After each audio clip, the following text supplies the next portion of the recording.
అక్కడే అక్కడే అందులోనే ఉంది. తిను తిను.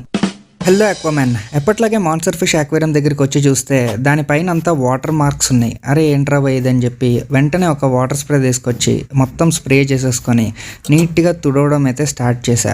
అలా గ్లాస్ని నీట్గా మెయింటైన్ చేస్తానే కదా మీకు మంచిగా ఫిషెస్ని చూపించగలుగుతా. ఇంకా అలా అక్వేరియంని నీట్గా తుడిచేశాక ఫిషెస్ని చూస్తూ ఉంటే వాటికి ఫీడ్ చేద్దామని ఫిక్స్ అయ్యి కొంచెం లివర్ తెచ్చాను అనమాట. అయితే ఈ ఆస్కార్ గడు చూడండి ఎట్లా ఎంటబడుతున్నాడు ఆ లివర్ని వేయకుండానే.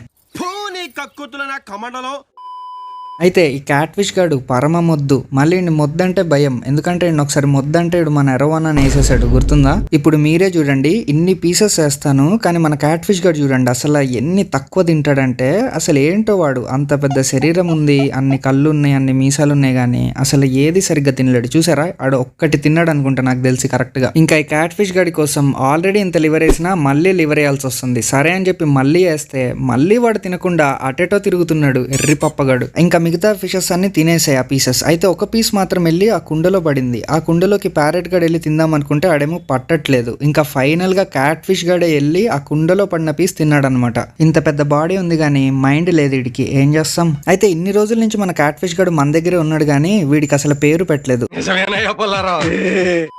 సో ఇప్పుడు మీరు వీడికి పేరు పెట్టండి. అయితే ఈసారి కొంచెం వెరైటీగా మీరు ఇన్స్టాగ్రామ్ లో వీడికి పేరు జిఫ్ లాగా పెట్టండి. ఏ జిఫ్ కి అయితే ఎక్కువ లైక్స్ వస్తాయో ఆ జిఫ్ లో ఏముంటుందో అదే మనోడికి పేరులాగా పెట్టేస్తా.